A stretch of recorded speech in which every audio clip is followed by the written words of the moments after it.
Driver AC नहीं चला रहा है। अच्छा, लेकिन जब तक 15 दिन में सीएनजी हो सकता है 100 पार हो जाए और ड्राइवर को किराया इतना ही रहे और ड्राइवर पैसेंजर आपस में लड़ते रहे। कोई उठाई गिरा आदमी ने सड़क पे जाके पत्थर मार के शीशा तोड़ दिया गाड़ी का।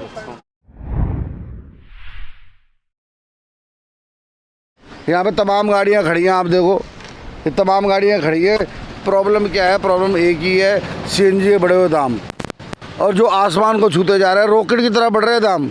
ये वही सरकार थी जो पेट्रोल के दाम 35 रुपये करने के लिए कह रहे थे, डीजल 30 रुपये करने के लिए कह रही थी। आज इन्होंने 100 ऊपर पार कर दिया है। और सीएनजी जो पानी जो अपनी घरेलू प्रोडक्ट है उसको भी इन्होंने आज की डेट में 64 रुपीज़ 64 रुपीज़ कर दिया। उसके लिए हम बातचीत करेंगे अभी सारे भाई मिलकर, सब भाइयों के सामने। आप देखो कितनी गाड़ियाँ खड़ी हुई हैं। परेशानी गर्मी में एसी चलाना पड़ता है, एसी कूलिंग नहीं कर रही है इनकी। सीएनजी और रेट नहीं बढ़ रहे हैं। मैं पिछले 1 साल से एक डिस्टेंस में जा रहा हूँ, 15 किलोमीटर के डिस्टेंस में, मेरे को 95 रुपीज़ देने पड़ रहे हैं। सीएनजी का रेट 25 रुपये बढ़ चुका अभी तक। तो मतलब ये सरकार को हम क्या बोले, सरकार को हम चुनकर लेकर आए थे कि ये सरकार महंगाई के ऊपर लड़ाई करेगी, पर इन्होंने हमारे से लड़ाई करके महंगाई बढ़ा दी है। सब्सिडी इन्होंने हटा दी है, पेट्रोल के दाम इन्होंने बढ़ा दिए, सीएनजी के दाम इन्होंने बढ़ा दिए। 2014 में आते ही इन्होंने मेट्रो का रेट जो 19 रुपये था उसको इन्होंने 60 रुपये करा। हर चीज़ को इन्होंने टॉप अप कर दिया है। जीएसटी पता नहीं ब्ला ब्ला ब्ला ब्ला ब्ला क्या क्या इन्होंने आगे बढ़ा दिया है। और आगे हमारा शोषण किसका हो रहा है? शोषण हो रहा है ड्राइवर भाई का। भाई साहब आपके पैर ख़राब हैं और ये गाड़ी चलाते हैं। आज इनको समस्या दोपहर में गाड़ी चलाने में हो रही है। रात में कोई दुख तकलीफ कोई लूटपाट जिस तरीके की हमारे साथ होती है हो जाए तो ये आदमी कहाँ जाएगा? भाई आप सीएनजी के रेट बढ़ा रहे हो, आपको ओला उबर के ऊपर डिपेंड है। हम आज की डेट में पूरा देश डिपेंड है। पता भी है इनको, इनके कानों के अंदर पता नहीं कौन सा रुई जम गई है और मुंह के अंदर कौन सा दही जम गया है। इस सरकार की बात बता रहा हूँ, कानों के अंदर कोई रुई जम गई है और मुंह के अंदर दही जम गया है। पता भी है, लोग रो रहे हैं, लोग रो रहे हैं। हर चीज़ का तुम महंगाई करते जा रहे हो। भाई किराया यार हम कमाते हैं, सीएनजी बढ़ा दी तुमने, सब चीज़ बढ़ा दी, किराया क्यों नहीं बढ़ा रहे? क्या ये साजिश है इलेक्ट्रिक गाड़ी बेचने की? क्या ये साजिश है कि पेट्रोल और सीएनजी के दाम ऊपर अप कर दे और सीएनजी गाड़ी बेची जाए इन लोगों को?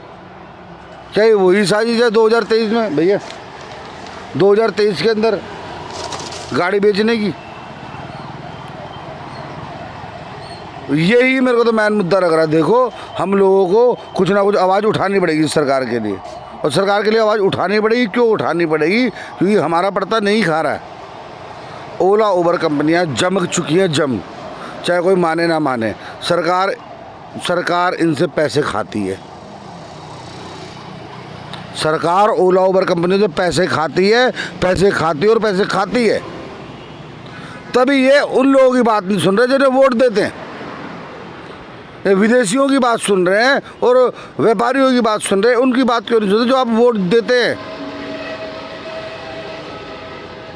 जो हम आपके साथ हैं, हम आपके खिलाफ नहीं है, लेकिन आप लोग हमारे खिलाफ हो। अभी हम फ्राइडे को, शुक्रवार को, पता नहीं क्या तारीख है, शुक्रवार को 7 या 8 तारीख है, हम अपना विरोध प्रदर्शन करेंगे जंतर मंतर पे। उसके बाद भी सरकार नहीं मानी तो 15 दिन बाद हम भाई साहब सड़कें जाम करेंगे, आंदोलन करेंगे। अच्छा खासा परेशान हो चुके हम सरकार की इस हाथ जोड़ के। तो ये सब्सिडी मांगते हैं, वो क्या कहते हैं, सब्सिडी माफ़ करवाई इन्होंने सिलेंडर की। 600 रुपये का सिलेंडर करके सब्सिडी माफ़ करवाई। सब्सिडी माफ़ होती सिलेंडर इन्होंने 1000 रुपये कर दिया। लूट के तरीके अलग अलग कर दिए इन्होंने। हे भगवान, इन्होंने महंगाई के लिए आए थे, माँ कम करने के लिए महंगाई इन्होंने ज़्यादा कर दी। जंतर मंतर पर जो है अभी शुक्रवार को विरोध प्रदर्शन करोगे, उसमें कितने जो एसोसिएशन है यूनियन है शामिल रहे? सबको बोला हमने तो भाई सब आओ। ड्राइवरों को भी बोला, घर में बैठ के देखने से, ताली बजाने से, हाय हाय करने से कोई फ़ायदा नहीं है।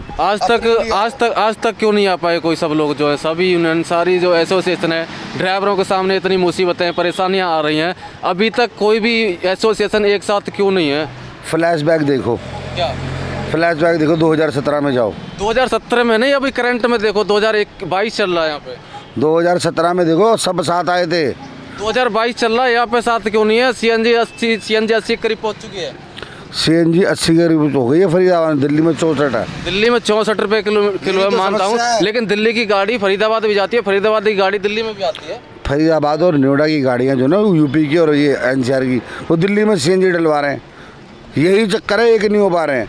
जिस दिन जब एक होएंगे ना, मुट्ठी बनेगी, तब पता लगेगा सरकार को। तो अब आप कैसे कह रहे हो कि सब लोग एक साथ आएंगे उस दिन, जो शुक्रवार को जो विरोध प्रदर्शन करने? सर सब लोग 1 लाख एक साथ नहीं है तो सीएनजी 100 रुपये हो जाएगी।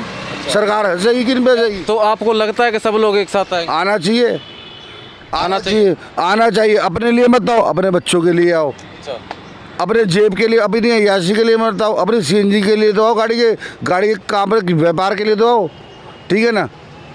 सरकार के लिए मत आओ, कम से कम उन लोगों के लिए तो आओ जो आपके साथ खड़े हैं, सड़क में धूप निकल रही है, एसी चलाना पड़ता है, उसके लिए तो आओ। अपनी मेंटेनेंस के लिए, अपने व्यापार के लिए आओ, अपनी गाड़ी के लिए आओ, अपने बच्चों की पढ़ाई के लिए आओ।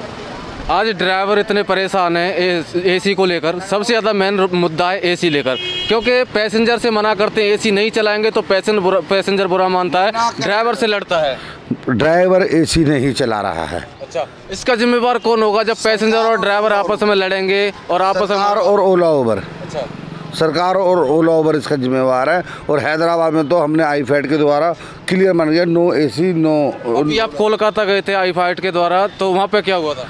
कोलकाता में हमारी IFAT की दूसरी फेडरेशन की कोई ड्राइवर से रिलेटेड समस्या हो? ड्राइवर से रिलेटेड हम ई श्रम कार्ड जो गिग वर्कर में आए हैं ड्राइवर, अच्छा, तो हमने ही करवाया गिग वर्कर में, जो ई श्रम कार्ड बनवा रहे हैं ड्राइवरों का। आधे ड्राइवरों को पता भी नहीं उसमें इतनी सारी सुविधाएं मिल रही है। अच्छा, तो धीरे धीरे कलकत्ता की बात बाद में करेंगे। अब आप एक दिन जो विरोध प्रदर्शन करने वाले हो फ्राइडे के दिन जो है जंतर मंत्र पे, तो नहीं आपको क्या लगता है कि एक दिन में मतलब समाधान हो जाएगा? एक दिन में समाधान नहीं, पहले इंटीमेशन देना पड़ता गवर्नमेंट को। अच्छा, ये तरीका है, ये ग्रुप नहीं है व्हाट्सएप ग्रुप के बता दिया हम ये करेंगे वो करेंगे। पहले गवर्नमेंट से परमिशन इन्फॉर्मेशन देनी पड़ती है 15 दिन बाद की। अच्छा, उसके बाद 15 दिन बाद कुछ करेंगे। अच्छा, ये रूल है।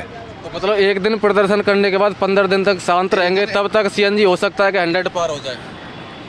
इसका हमें कुछ नहीं पता, लेकिन इंटीमेशन पहले देना पड़ता है सरकार को। नहीं, बहुत सही है आपकी बात है, इंटीमेशन देना पड़ता है, लेकिन जब तक 15 दिन में सीएनजी हो सकता है 100 पार हो जाए और ड्राइवर को किराया इतना ही रहे और ड्राइवर पैसेंजर आपस में लड़ते रहे। बिना रूल रेगुलेशन के कोई काम नहीं किया जा सकता। चाहे आप अपने व्हाट्सएप ग्रुप में, अपने यूट्यूब चैनल में बुलवा लो, कुछ करवा लो। चाहे अब आप सोच रहे हो कि एकदम से बैठ जाए, एकदम से नहीं बैठा जाता। सरकार ये रजिस्टर्ड लोग हैं हम, ठीक है ना। बड़े लेवल पे काम करते हैं। बड़े लेवल पे काम तभी होगा जब उसे तय बाई तय करा जाएगा। कोई उठाई गिरा आदमी नहीं सड़क पे जाके पत्थर मार के शीशा तोड़ दिया गाड़ी का। पहले उनकी बातों की समस्या रखी जाएगी, समस्याएं रखने के बाद, ठीक है ना, 15 दिन का टाइम नहीं सही हुआ तो सड़क पे उतर के सड़क को बंद करना पड़ेगा। ऐसे नहीं होता काम। काम होता रूल और रेगुलेशन के हिसाब से। इन्होंने हमारे ऊपर जो जुर्माना बढ़ाया है, मतलब सीएनजी के दाम बढ़ाए, तो दाम को कम कराने के लिए अगर हमने कुछ सड़क में आंदोलन करना है, बंद करनी है, पब्लिक परेशान, उसके लिए इंटीमेशन देना पड़ेगा कि हमने बोला था, इन्होंने हमारी बात नहीं सुनी। ठीक है, धन्यवाद।